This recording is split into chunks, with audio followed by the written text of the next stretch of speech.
Hello friends, ముందుగా అందరికీ happy new year. అందరూ బాగుండాలి అండ్ వాళ్ళు అనుకున్న విషెస్ అన్నీ జరగాలని చెప్పేసి కోరుకుంటా ఉన్నాను. అండ్ మేమైతే 31st నైట్ ఎలా సెలబ్రేట్ చేసామో ఈ వీడియోలో అయితే పెట్టాను, ఒకసారి చూసేయండి. అండ్ మేమైతే ఫుల్గా డ్యాన్సెస్, వీడియోస్ అండ్ రీల్స్ కూడా కొన్ని తీసేసుకున్నాం అనమాట. ఇంకా రీల్స్ తీసుకొని ఫుల్ ఎంజాయ్ అనమాట. డ్యాన్స్ ఎనర్జీ ఎక్కడా కూడా తగ్గట్లేదు అనమాట. అంత ఎనర్జెటిక్గా డ్యాన్స్ అయితే బాగా చేస్తూ ఉన్నారు. అసలు ఆ బిందె కింద కూడా పడిపోకుండా అయితే డ్యాన్స్ చేస్తూ ఉన్నారు. అందులో వాటర్ కూడా ఉన్నాయి, అయినా అలాగే కంట్రోల్ చేస్తూ డ్యాన్స్ చేస్తూ ఉన్నారు. అది రాములమ్మ డ్యాన్స్ అనమాట. ఇంకా టైం అయితే 12 అవుతుందని చెప్పేసి ఇంకా మేమైతే రెడీ అయిపోయాము కేక్ కట్ చేయడానికి అని చెప్పేసి.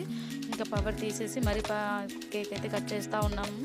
అండ్ ఇంకా ఫుల్ ఎంజాయ్ అనమాట ఆ రోజు మొత్తము. ఇంకా 12:31 అయిందనమాట మేము పడుకోవడానికి. ఇంకైతే కేక్ కట్ చేసి నేను కేక్ కట్ చేస్తూ హ్యాపీ న్యూ ఇయర్ అని చెప్పి చెప్తా ఉన్నాను. నా బర్త్డే మేము విష్ చేస్తూ ఉన్నా. వెనకాల అందరూ డ్యాన్స్ అయితే చేస్తూ ఉన్నారనమాట. ఆంటీ వాళ్ళు అసలు చాలా ఎంజాయ్ చేశారనమాట. చిన్నవాళ్ళు, పెద్దవాళ్ళు ప్రతి ఒక్కరు కూడా ఎంజాయ్ చేస్తూనే ఉన్నారనమాట. ఇలా అయితే జరిగిందనమాట మా న్యూ ఇయర్ అయితే. మీది ఎలా జరిగిందో కామెంట్ అయితే చేసేయండి. Thank you for watching. Do follow.